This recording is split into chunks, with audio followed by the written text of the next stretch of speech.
Polymorphism is a complicated sounding word used to describe the very simple ability for the same code to behave differently in different situations.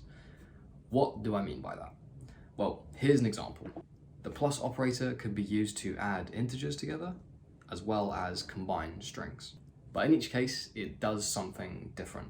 The plus operator behaves differently based on the type of its inputs, and we call this operator polymorphism. Polymorphism comes from the Greek word poly, which means many, and morph, which means form. And that makes sense, right? Because polymorphism means that the same code can take on many forms of behavior depending on the situation. A physical analogy of polymorphism would be how the behavior of a person changes whether they're at work or whether they're at home. Same person, different situation, different behavior.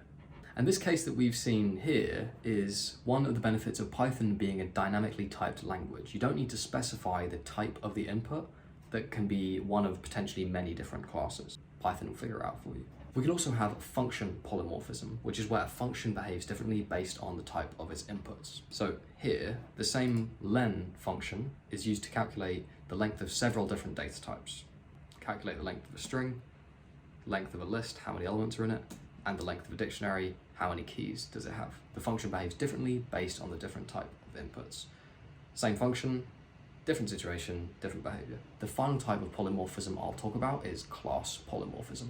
This is where different classes have a method of the same name, so you can treat those instances of the different classes in the same way. For example, here I have two different machine learning models. Both have a predict method, and I can create instances of those different models and then use them in the same way. Both models have the same method, so I can call that same method for each of them. The canonical demonstration of class polymorphism is where you iterate through a list of items which are instances of different classes, but you call the method of the same name for each of them. So here I can make predictions for each of them. Got those two different things, they have the same method, I can iterate through them and call the same method. So in each case, this is a different instance of a different class, and it's fine for me to just use the .predict method because it's the same, it does the same thing in each case, just the implementation is different.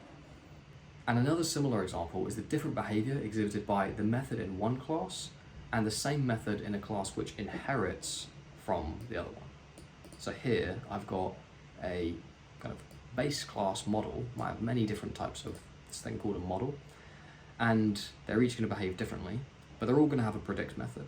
They need to have that predict method implemented, so here I've got an error saying if it hasn't been overwritten, then it's going to tell the user that they need to override that method. And then in a particular instance of a class which inherits from that model, it's also going to have its predict method. But here I'm going to actually have to overwrite how that prediction is performed. So again, same method, different behavior, depending on the situation of which class I'm using.